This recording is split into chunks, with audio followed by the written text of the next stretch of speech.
Hey, my name is Shadowsense, and you're watching Vampire the Masquerade Coteries of New York. We have just been turned, and the stranger is offering to take us to where we need to be. Where that place is? Who knows? All I know is that I'm not defying any of his instructions. Did I die? This is the afterlife, isn't it? You're not entirely wrong, but it's not what you think. He weighs his next words carefully. You'll have to forgive me, I'm not in the mood to wax poetic. About the state you're in or my role in tonight's events, just remember, if you want to survive the next 24 hours, you will have to play along. This is a nightmare. This is all a fucking nightmare. The stranger smirks. Understand that this is for your own good. Times being what they are, you should consider yourself lucky. You drive in silence for about 20 more minutes. As exhaustion catches up with you, the streetlights fade into a blur. Eventually, the car stops and the doors open. You emerge from your dreamlike state and find yourself in some kind of underground parking garage. You two are the only ones here. The man points to a nearby door. Go on in, make yourself comfortable. If you get hungry, again, take a look in the fridge. I'll pick you up tomorrow and you'll get your answers. Behind the door is a small room. No windows, just a simple bed and a single light bulb hanging from the ceiling. A small fridge is humming away in the corner, accompanied by a rattling AC fan on the wall. Guess I have to trust you? I guess I got no choice. It took you this long to figure out?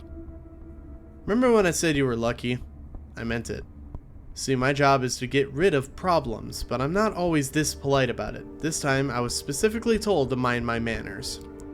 So believe me when I tell you, considering how this night could have turned out, being stuck in here for a night is a really good deal.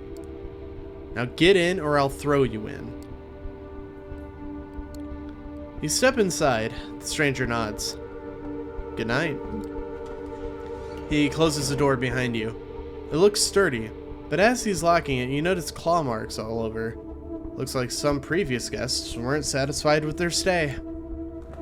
You decide not to dwell on it and check the fridge. There's a single plastic bag there, filled with red liquid, no label. Tomato soup? You feel sick to your stomach. Best to leave it for now. You lie down on the bed. It's a simple mattress on a metal frame. You can't help but think it looks exactly like the one back at the hotel with the bound woman. All right. You killed a man tonight. Or did you? Maybe none of this is real. Maybe it's all an elaborate prank. The girl at the club. Jess might have put her up to it. The tall guy is clearly in on it too. Now he's back with them and they're all laughing their asses off. You don't know what to think anymore. Your mind races, but you're too tired to keep it going. Finally, you tense up one last time before drifting away into oblivion. You wake up. That, in itself, is a surprise. You barely remember when you drifted off. It didn't feel quite like sleep, more like a plummeting into an endless void. You imagine that's how death feels like. The room is unchanged. The lamp is still on, the AC is still rattling, the refrigerator's still humming.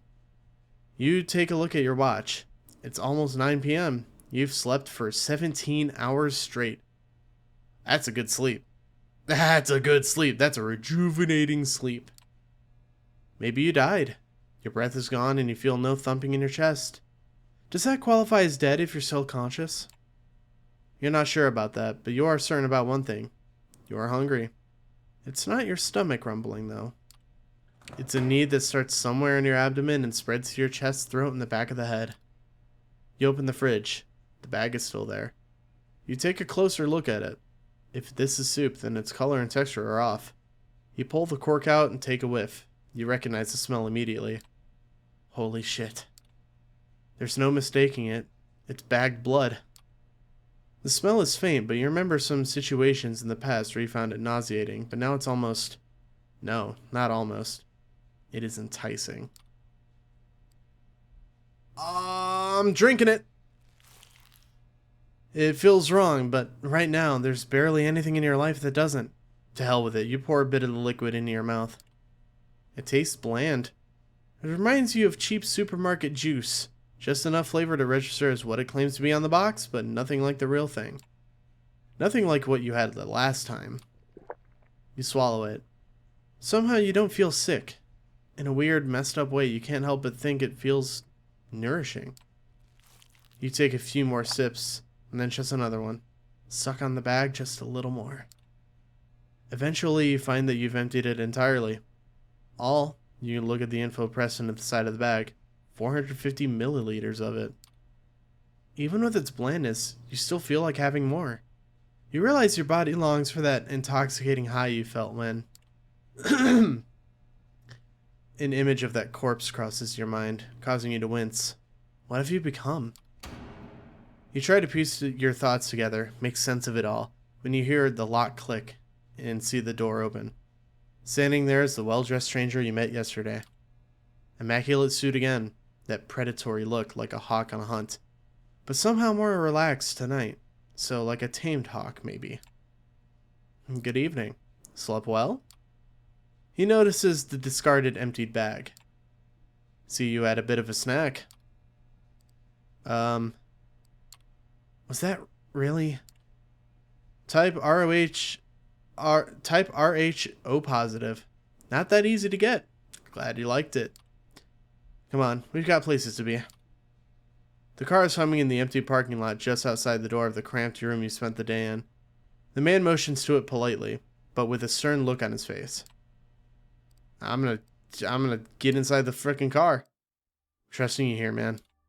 I'm touched, sincerely. You take the back seat again. The doors lock. The stranger takes the wheel and starts the car. You drive in silence for a while. From time to time, you keep trying to catch glimpses of familiar streets or landmarks through the blackened windows, but it's of little use. The car is also soundproofed, so all you can hear is a bit of traffic humming in the car's engine. The driver doesn't say anything and seems focused on the road. You check the door handle. Yeah, the door's locked alright. The piece of dark glass separating you and the front of the car looks sturdy too. There's nothing left to do but wait. You didn't have time to think about it before, but you realize now that you're hungry? No, not exactly. It's not a rumbling stomach that grabs your attention. It's a need that starts somewhere in your abdomen and spreads to your chest, throat, and the back of the head. You try to extract some information out of the man behind the wheel, but you realize you prefer to bask in the afterglow of your last meal. You wouldn't have expected it, but you spend the rest of the trip lost in your thoughts. A lot of them concern blood. It takes you another 20 or so minutes to get to your destination. As the door opens, you try to get your bearings. You're still in New York, that much is certain. Queens, maybe. After me. No sudden movements, please. You approach a nice-looking building that houses a two-story gallery called the Art Hole. The Art Hole, alright. Two large men in suits flank the door on both sides, and they give your companion a nod as you approach. Prompted by the stranger guiding you, you walk inside. The gallery is full, which is unusual at this hour to say the least. Oh yeah, look at all these paintings. Look at this on the back there. Is that a separate room? Is that like a room-sized art piece? It's pretty cool. About 24 faces fill the showroom, and a number of waiters navigate the gathering serving drinks. All of them are beneath the guests' attention. The visitors are well dressed for the most part, but it's unclear what they have gathered here for. Nobody seems to be particularly interested in the art pieces on the walls, and the atmosphere is polite, unnaturally so. Many guests turn to look at you and the stranger who brought you here. Their glances are varied. You see open contempt on a few faces and animated interest on others. Most of the eyes in the room calmly observe you as if wishing to appraise your worth. The last time you felt like this was at your previous job interview. It was like being a piece of livestock, inspected from all sides for any imperfections so your wage could be haggled down. It was dehumanizing and made you feel dirty. When they called you the next day to offer you the job, you declined. Even when you're a nobody, you become even less if you trade away your dignity for a paycheck. The memory makes you feel warmer inside even now, although the state of your bank account never did. Good evening, Kadir. And to you, child. The noble, cold voice takes you out of your head and back to the situation at hand. The gallery. A crowd of strangers. You being brought here against your will. For what purpose? The room awaits your response. Good evening, miss? Good evening, miss? You are addressing the Prince of New York City. Helene? You are addressing the Prince of New York City, Helene Panhard, child of Michaela. Thank you, my sheriff, but I am capable of introducing myself. She is somewhat plain-looking and doesn't seem to possess a great deal of charm, but still the entire room is intently focused on her voice. She has influence over these people, that much is clear. You may address me as Prince, child. I realize your introduction into unlife was abrupt, and I understand your sire left shortly after. The rules of our society dictate I punish you for both this transgression. A murmur of agreement, maybe? Can be heard from the gathered audience.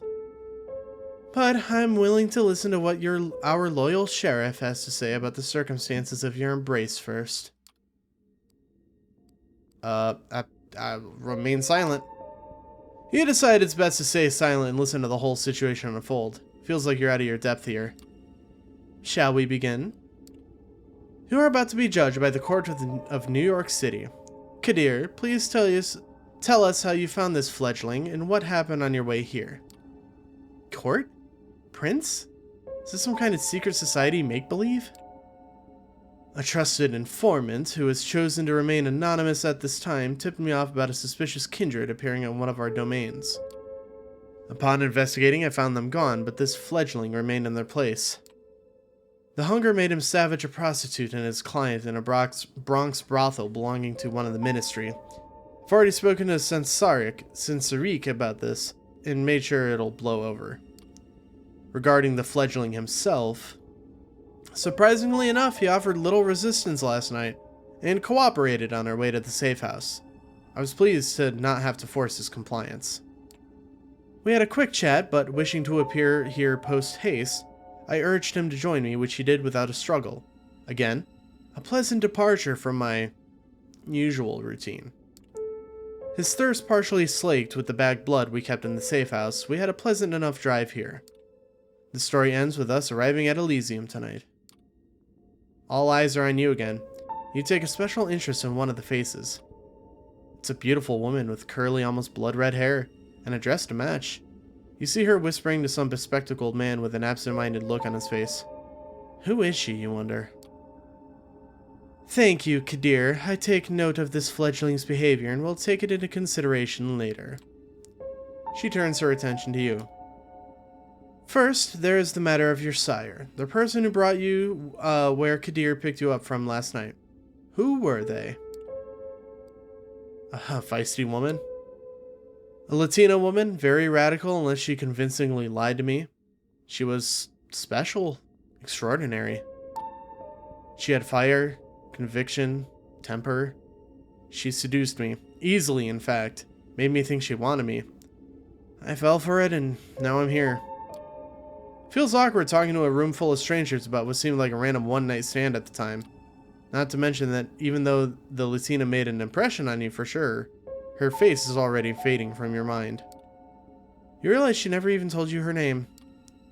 Well, Kadir, does that sound familiar? No, it does not.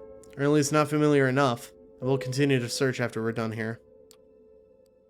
What happens now? Well, that's as much as you're getting out of me. What now? Now? Now it's time to decide your fate, fledgling. What shall I do with the fledgling, my prince? What is your recommendation, my sheriff? The traditions are clear. Thou shalt only sire another with the permission of thine elder. If thou createst another without thine elder's leave, both thou and thy progeny shall be slain. I am ready to fulfill my duty. Stay your hand for just a moment longer, Kadir. I wish to consult my counsel on this, make sure everyone is in agreement. Of course. He seems strangely relieved. The prince leaves the main showroom and a handful of people follow her out. You're about to ask this Kadir what all that talk of traditions and councils was when the red-haired woman approaches the two of you. Sophie? Oh wow, she is very pretty. Sheriff, I was wondering if I could have a word with the fledgling. What for? She lowers her voice in response. Come now, Kadir, we all know what the verdict is going to be. Let me speak to them. You might not have to stay in your hands tonight after all. Her words grab his attention. His face is hard to read. It's like several emotions are struggling for domination. Anger, sadness, hope, gratitude, resolve. I'll go get my sword. He steps out of the room the way you came, and you are left in the showroom with the woman in the red dress. She takes you aside, and the eyes of the remaining guests follow you. Well then, fledgling, you're in quite the pickle. What is this circus? What the hell is with this party for rich sickos? Looks like something straight out of a conspiracy theory. Everyone here knows a thing or two about conspiracies, but we don't have time to discuss those right now, so I'll stick to explaining what concerns you most directly. Last night, you became a vampire. Wait, what? Oh, yes. I'm well aware of how ridiculous that sounds. It's the reason why we have these nicer words for it. Kindred. Being embraced, having a sire. The fact remains. The beings called vampires? You're looking at them. They're us.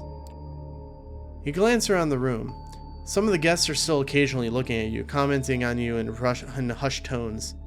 Many of the patrons are pale. Really pale. Most hold glasses of wine. No, not wine. That's not the right thickness. Not the right color either. Trying to come up with something sensible to say, but you're drawing a blank. Makes a morbid kind of sense. You drank blood last night, there's no denying it, and your breathing has not returned. Your heart remains still. A vampire. Two voices in your head start battling for supremacy. One of them slowly begins to put everything that happened since yesterday together, coming to a conclusion that no matter how insane it might seem, nothing but what she's saying makes sense. The other voice just keeps saying, what the fuck, on repeat. That's... If I were in this situation, putting myself in my character's shoes, if I was in this situation, that's all that my mind would be saying is just, what the fuck? You're surprised. This is often how it plays out by design, Kadir deliberately keeping you in the dark and all. If we do nothing, you'll be cut down, as sure as day follows night. But I'm here to offer you a chance, a way out under one condition. I will take you under my wing. If you're lucky, the prince will be in a good mood tonight and your deference to Kadir will work in your favor. She might agree to this, but only if you swear fealty to me. I am not making this offer lightly. As your patron, I will take responsibility for you. Your actions reflect on me. If they reflect negatively, well, I'll make sure you face the consequences. What happens if I agree? Suppose I say yes. What happens then? You survive, hopefully. Or not, depending on the prince's whim. I'm giving you a chance, not a guarantee. But if you take me as your patron, I will be your guide in this new reality. And you will assist me, like a child would a sire. Steps and hushed voices can be heard from the side room. Seems the prince and her council are returning to the showroom. Kadir appears from downstairs as well and starts walking towards you. When you hear the verdict, ask to be spared. I will intervene. Remember my condition. She flashes a heart-melting smile towards Kadir, who does not smile back. The sheriff's immaculate suit is now complemented by a curved, oriental-looking metal scabbard, fastened with a colorful sash around his waist. It would look vaguely ridiculous if it wasn't surprisingly intimidating first and foremost. Kadir takes his place next to you and observes as the prince takes center stage again. Loyal kindred of the New York City Camarilla gathered here tonight, I have made my decision regarding this fledgling. She briefly addresses you. I want you to know that this was not an easy decision to make. For your part, you have not done anything to earn our ire. I do feel a genuine sorrow for what must be done. We are all keenly aware that these nights we need to close our ranks and trust the wisdom of our elders and their traditions more than ever before. There is no place for tolerating dissent when our very existence is under constant threat. Although I acknowledge some of my council's divergent opinions on this. She takes a look specifically at one of the people who left the room before, a rather plainly dressed, shy-looking man whose skin has a somewhat healthier tone. He bows his head in deference. I hold the final authority over this fledgling's fate, and I declare that while their embrace might be the sire's responsibility, in their absence it is their progeny that must be punished. The sentence is final death, to be resolved presently. Kadir. Hear a scraping sound and see that the sheriff has unsheathed his curved sword. It is a beautifully detailed blade which you expect must be worth a small fortune. Its apparent sharpness makes you freeze up. 2 outs, bottom of the 9th. His quiet mumble is audible to nobody but you. As his eyes meet yours, you note just a hint of sadness in his countenance, one that quickly vanishes to give way to grim determination. And he's out to bat. You will not get another chance to speak up. I'm pleading mercy. You make your choice. I'm not going down like this, damn it, spare me! Prince, if I may ask you to stay the sheriff's hand for a while longer. Kadir looks at the prince, awaiting her response. The sword is still hanging above you, threatening to fall at a moment's notice. Is there something you'd like to say, Miss Langley? Yes, if I may. At first, the prince looks somewhat annoyed at the distraction, but she stays quiet for a while, measuring the mood in the room.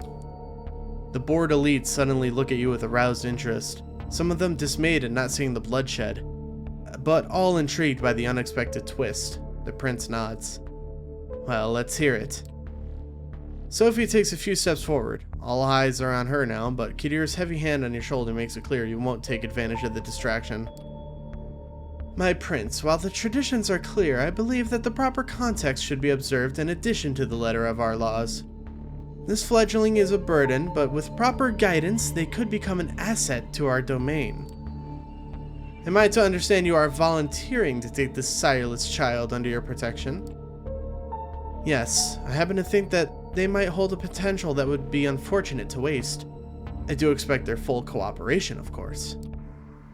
Whispers can be heard again. An incredulous voice or two, a hush, just behead the fucker. Some suppressed exclamations of surprise, rather. Silence! I ask all of you to make a note of this moment. I might be persuaded to bend one tradition in this child's favor, but another will have to be enforced even more firmly in its stead. Until thy progeny shall be released, thou shalt command them in all things. Their sins are thine to endure. Are you certain that's a responsibility you wish to shoulder, Miss Langley? I'm willing to guide this fledgling and add a valuable ally to our sect in this time of need, yes. But I would like to receive the right of destruction over them, if it pleases you. I'm just gonna not fucking say a thing. If I feel like if I say anything wrong, I'm just gone. It's clear tensions are high. It feels surreal to listen to strangers discussing your death, or second death apparently, and keeping silent. You decide it's for the best to let Sophie handle this alone and not interject. You have no idea how to handle this eyes wide shut crowd. The prince looks at you as if weighing your worth. She takes another good measure of the room before she speaks again. I shall grant what you ask. Let it be known, Sophie Langley of the Clan of the Rose will become this fledgling's patron. They shall be considered like sire and child. Miss Langley will take full responsibility for them, and I grant her the right of destruction if she sees fit to use it. Let my intentions be clear, however. If I am to turn a blind eye to one of our most important traditions on this occasion, I expect it to be beneficial to the Camarilla, substantially so. I hope you find this verdict satisfactory, Miss Langley. Of course, Prince. Thank you. Very well. She turns to you. What is your name, child? Shadow, Prince. She nods. Welcome to the Camarilla, Shadow. Now, this evening proved to be even more eventful than I've anticipated, but with the fledgling's fate decided, I believe our meeting here can conclude. Thank you all for appearing on such short notice. Give my regards to those who couldn't make it. Kadir, a moment of your time before I let you return to your duties. Of course, Prince. He shoots you a side glance that doesn't leave much space for interpretation. You will be watched, you will be judged, and if need be, you will be punished. The two of them leave the gallery. Well, Shadow, I think we've both already managed to significantly improve each other's evenings. Well, let's keep the ball rolling, shall we? I think we should have a toast to a new fruitful partnership. She raises her hand to one of the well-dressed concierges, who have now reappeared in the showroom to refill the guests' glasses. The conventionally handsome man approaches with a carafe of red liquid. He pours it into two tall glasses. It's blood again, that much is clear. You're in two minds about drinking it, but the memory of last night's hunger makes you wince. You take a tentative sip. You expected the same blandness you tasted a few hours ago, but this one is you can actually savor. It's smoky and warm, making you think of a cozy cabin in the woods. It does strike you as a strange image for your mind to jump to when drinking human blood, but it is what it is. You've never tasted anything like it. Do you like it? I think NYC caterers have very bourgeois ideas about what good blood should taste like. Apologies, you must have many questions. While we're on the topic, perhaps we should start with those related to sustenance. How much do I have to drink? Yeah. I feel this hunger constantly. How much do I have to drink to make it go away? The sad reality is it will never go away. No matter how much you drink, you will always be tempted to have more. Unless you consume someone wholly to the last drop, paying for temporary relief with their life. But that is a one-way road to losing your humanity. Let's start by just taking a single sip from a vessel. Be prudent. Hot, fresh blood will be more satiating than most anything they serve in a fancy glass. But it can make you more voracious. As to how much you should have, it depends. If you're frugal, you can survive many nights without a single drink. But it's risky, and will tempt the beast that is a part of our curse. Tomorrow I shall take you hunting and we will explore this topic further. The blood you're having tonight should be enough to keep you happy for now. What do you mean by hunting? Did you say hunting, as in rifles, hounds, and funny hats hunting? Nothing of the sort, don't be silly. We are predators, but we are civilized. And most importantly, there is the masquerade to consider. I will get back to that. A hunt may take many forms. Those of us who seduce kine, up to and including the motions of intercourse, if you feel like it. Others prefer to feed under the guise of a mugging or assault. Some have herds of retainers for the purpose of feeding. Drinking from sleepers in their homes is not uncommon. Blood banks are an option to the few who can tolerate it, though they are frowned upon. You will need to identify these opportunities and decide for yourself whether to pursue them. But make no mistake, you will have to hunt to survive. The concierge returns, asking for permission to intrude, which Sophie gives with a polite smile, and leans in to whisper in her ear. You note that the gallery is now almost empty. I'm being told that the gallery is just about to close, but we still have quite a lot to discuss. We'll go to one of my apartments. My jalopy is waiting downstairs. Come. The smile she puts on makes you remember the way you felt with the Latina. It's not arousing, though, more like magnetic. You find it hard to argue. Even though you're still suspicious of her authority over you, her charm momentarily wins you over. Alright. Is there a save option? Save and exit, yes. So, that is where we will leave this episode. I'm super into this already. Way into this. And I'm excited to play more. Hopefully you guys like it. So, thank you guys so very much for watching the video. If you liked it, give it a thumbs up. If you want to see more videos like this one, please consider subscribing. And until then, I'll see you guys next time. Bye-bye.